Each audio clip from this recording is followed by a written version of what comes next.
आशुतोष तुम समझ नहीं रहे हो, 1 महीना बहुत ज्यादा है गांव में रुकने के लिए। रिया तुम कैसी बातें कर रही हो? ज्योति मेरी सगी बहन है। हम तो सिर्फ कुछ दिनों की छुट्टियां लेकर समय पर शादी में पहुंच रहे हैं। पर मोहन भैया और आशा भाभी ने तो ज्योति की शादी की सारी तैयारियां खुद से ही की हैं। दिख रहा है, पिछले महीने 2 लाख रुपए किसने बैंक अकाउंट से भेजे थे बताना। रिया आज के जमाने में 2 लाख रुपए कुछ भी नहीं है एक शादी के लिए। और ज्योति हम 2 भाइयों की इकलौती बहन है। उसके जेवर बनवाने के लिए मैंने थोड़ी मदद कर भी दी तो। अच्छा अब सुनो, मैं टैक्सी लेने जा रहा हूँ, तुम रेडी रहना वरना बस छूट जाएगी। क्या मुसीबत है यार, सच में अब जाते ही सबसे पहले आशा भाभी का चेहरा देखने को मिलेगा, फिर माँ जी, उसके बाद ज्योति और गांव के इतने सारे रिश्तेदार। मुझे तो अभी से घबराहट शुरू हो रही है। रिया और आशुतोष दोनों शहर में रहते थे और बाकी परिवार गांव में रहता था। रिया को गांव के रहन सहन से नफरत थी, वो शुरू से ही शहर में रही थी। पर आशुतोष से लव मैरिज के बाद वो दूसरी बार गांव जा रही थी। रिया और आशुतोष गांव पहुंचते हैं। गांव में ज्योति की शादी की तैयारियां चल रही थी। रिया पानी गर्म हो गया है, तुम नहा लो, मैं तुम्हारे लिए खाना ले आती हूँ। रिया भाभी देखो, ये साड़ी सगाई की फंक्शन में कैसी रहेगी? ये साड़ी आशा भाभी की पसंद की है। ओह नो, इतना डार्क कलर। ज्योति, आशा भाभी की पसंद बिल्कुल गांव वाली ही रहेगी। शादी करके शहर जा रही हो इसलिए तुम्हें शहरी तरीके अपनाने होंगे। क्या करूं भाभी, आप शहर में रहते हो, अब मुझे आशा भाभी की पसंद के ही कपड़े खरीदने पड़ते हैं। सोच तो मैं भी रही थी कि आपसे इस बारे में बात कर लूं। अरे तो इसमें परेशान होने की क्या बात है, मैं एक नई साड़ी लाई हूँ, बहुत स्मार्ट पीस है। मुझे पता था आशा भाभी ने तुम्हारे लिए ओल्ड फैशन की साड़ियां खरीदी होंगी, इसलिए मैंने तुम्हारे लिए ये पिंक शेड की साड़ी पहले ही खरीदी थी। मैं अभी अटैची में से निकाल देती हूँ। रिया अटैची में से एक साड़ी निकालकर ज्योति को दे देती है। ज्योति आशा की दी हुई साड़ी को एक तरफ रख देती है। वाह रिया भाभी, ये साड़ी तो बहुत ही सुंदर है, मैं सगाई के फंक्शन में यही साड़ी पहनूंगी। आशा की आंखों में आंसू थे पर वो उन्हें छुपा लेती है। रिया आशा की तरफ देखकर घमंड से मुस्कुरा रही थी। जितने दिन यहाँ हूँ ठाठ से रहने का यही तरीका है, कोई काम धाम करना नहीं पड़ेगा, सारा दिन इस ज्योति को मक्खन लगाने में लगी रहूंगी। वैसे ठीक भी है, ये रीति रिवाज कौन संभाले। रिया ने शादी में होने वाली किसी भी तैयारी में हिस्सा नहीं लिया, वो सभी कामों से चीचुराती रही। रिया, आशा भाभी सब आने जाने वाले रिश्तेदारों के लिए नाश्ते पानी का इंतजाम कर रही हैं, तुम उनकी मदद क्यों नहीं कर रही हो? देख तो रहे हो आशुतोष, मैं ज्योति के लिए न्यू सैंडल सेलेक्ट कर रही थी। हाँ भैया, रिया भाभी मेरे साथ काम कर रही हैं। आशा भाभी को तो आदत है रोजाना इतने मेहमानों को संभालने की, आप चिंता मत करो, वो अकेले ही काफी है घर के काम करने के लिए। आशा बहू, जाकर तुम भी तैयार हो जाओ, फिर शाम को बारात आने का समय हो जाएगा, चाय पानी रिया बहू संभाल लेगी।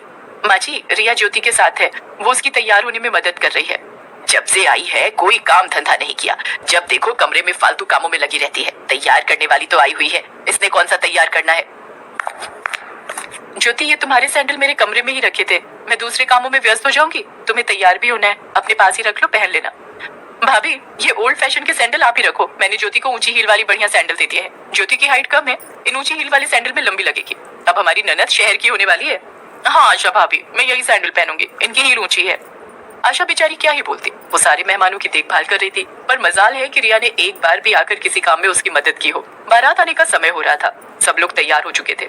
रिया ज्योति को अकेला छोड़कर तैयार होने चली गई। आशा बहू, बारात आने का समय हो रहा है, ज्योति के पास कौन है?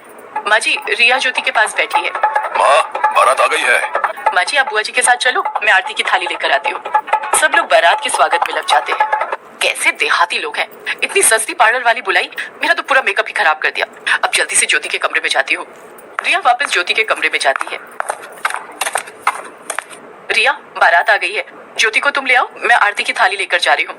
बढ़िया ही मेरे ऊपर हुक्म चलाने वाली, कितनी चालाक है, खुद आरती की थाली लेकर दरवाजे पर खड़ी हो जाएगी और इस महारानी को लाने की ड्यूटी मुझे दे रही है। ज्योति, मैं सोच रही थी तुम्हारे ससुराल वाले शहर के हैं और भाभी गांव की है, उन्हें शहरी तौर तरीके पता नहीं है, इसलिए बारात के स्वागत के लिए मैं चली जाती हूँ, भाभी तुम्हें ले आएगी, मेरे जाने से उन लोगों पर अच्छा इंप्रेशन पड़ेगा। हाँ ये ठीक रहेगा। आशा भाभी, आप ये आरती की थाली रिया भाभी को दे दो। पर अरे दो न भाभी, इसमें इतना झिझकने की क्या बात है। रिया आशा के हाथ से आरती की थाली झपट लेती है और बारात के स्वागत के लिए चली जाती है। रिया बहू, आशा कहाँ है, वो नहीं दिख रही। माँ जी, वो आशा भाभी कह रही थी कि उनको शहर के तौर तरीके नहीं आते, इसलिए उन्होंने मुझे भेज दिया, वैसे वो ज्योति को लेकर आ जाएंगी। आशा ज्योति के पास ही कमरे में थी। रिया ज्योति के ससुराल से आई औरतों के साथ गप्पे मारने लगी। आशुतोष बेटा, रिया तो सुन ही नहीं रही है, अब किसी के बीच में जाकर उसे बुलाते हुए अच्छा भी नहीं लगता। एक काम कर, तू आशा को बोल, वो ज्योति को लेकर आ जाएगी। ठीक है माँ, मैं अभी बोल कर आता हूँ। कुछ देर बाद आशा ज्योति को लेकर जयमाला के लिए स्टेज पर जाने लगती है, पर इस स्टेज से थोड़ी दूरी पर ज्योति की सैंडल टूट जाती है और वो तेजी से लुढ़कने ही वाली थी कि आशा उसका हाथ थाम लेती है। आह आशा भाभी, संभाल कर ज्योति, क्या हुआ? भाभी मेरी सैंडल टूट गई। आह, हे भगवान, अब क्या करूं, स्टेज तो सामने ही है, किसी को पता चला तो बहुत अपमान होगा, अब हम वापस भी नहीं लौट सकते। एक काम करो ज्योति, तुम चुपचाप मेरी चप्पल पहन लो, कुछ तो काम चल ही जाएगा। पर भाभी, आप बिना चप्पल के कैसे घूमोगे? तुम्हारी जयमाला हो जाए, फिर मैं तुम्हारे भैया को बोलकर घर से दूसरी चप्पल मंगवा लूंगी। आशा, ज्योति के लिए सैंडल तो तुम खरीद कर लाई थी ना, तो फिर ये टूटे कैसे? इतने कच्चे सैंडल, अभी कोई देख लेता, ज्योति गिर जाती तो क्या होता? सारी बिरादरी में बदनामी हो जाती। कम से कम मजबूत चप्पल तो खरीद कर ला सकती थी। तुम तो समझदार हो, तुमसे ऐसी उम्मीद नहीं थी आशा बहू। मैंने ज्योति की शादी की खरीदारी का काम तुम्हें सौंपा हुआ था, तुम इतनी बड़ी गलती कैसे कर सकती हो? तभी वहाँ पर रिया आ जाती है। वो सब सुन रही थी। आशा रिया की तरफ देखती है। माँ जी पता नहीं, मैं तो अच्छी दुकान से ही खरीद कर लाई थी, पर ये सैंडल कैसे टूट गए मुझे समझ नहीं आ रहा। मुझे माफ कर दीजिए माँ जी। आशा भाभी, पर ये सैंडल तो... अच्छा, अब ये सब कुछ छोड़ो, सामने स्टेज पर सब देख रहे हैं, तुम दोनों ज्योति को स्टेज पर लेकर चलो। रिया बहुत शर्मिंदा थी।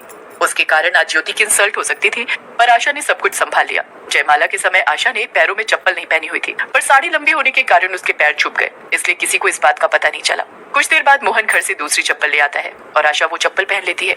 धूमधाम से ज्योति की शादी हो जाती है और सब ज्योति को खुशी खुशी विदा करते हैं। आशा भाभी, मैंने अगर कोई भी गलती की हो तो मुझे माफ कर देना। आप मेरी बहुत प्यारी भाभी हो। रिया भाभी, आशा भाभी बहुत अच्छी है। उन्होंने एक माँ की तरह मेरा हमेशा ख्याल रखा है। कभी कभी माँ मुझे डांट देती है, पर आशा भाभी ने मुझे बहुत लाड प्यार दिया है। ससुराल जाकर मैं आशा भाभी को बहुत याद करूंगी। और रिया भाभी, आप भी बहुत अच्छे हो। आप मेरे लिए कितना सोचते हो। आपने इन शादी के कुछ दिनों में मेरा बहुत ख्याल रखा, उसके लिए दिल से शुक्रिया रिया भाभी। कितना बड़ा दिल है इन सबका। आशा भाभी चाहती तो सारी सच्चाई माजी और मोहन भैया, आशुतोष सबको बता सकती थी, पर उन्होंने कुछ भी नहीं बोला। सारा इल्जाम अपने ऊपर ले लिया। और ज्योति को देखो, उसने भी मेरी इस बात को दिल पर नहीं लिया। रिया ज्योति के गले लग जाती है। अगले दिन रिया आशा के कमरे में जाती है और उससे लिपट कर माफी मांगती है। कुछ दिन बाद सबके साथ हंसी खुशी रहकर रिया और आशुतोष वापस शहर आ जाते हैं।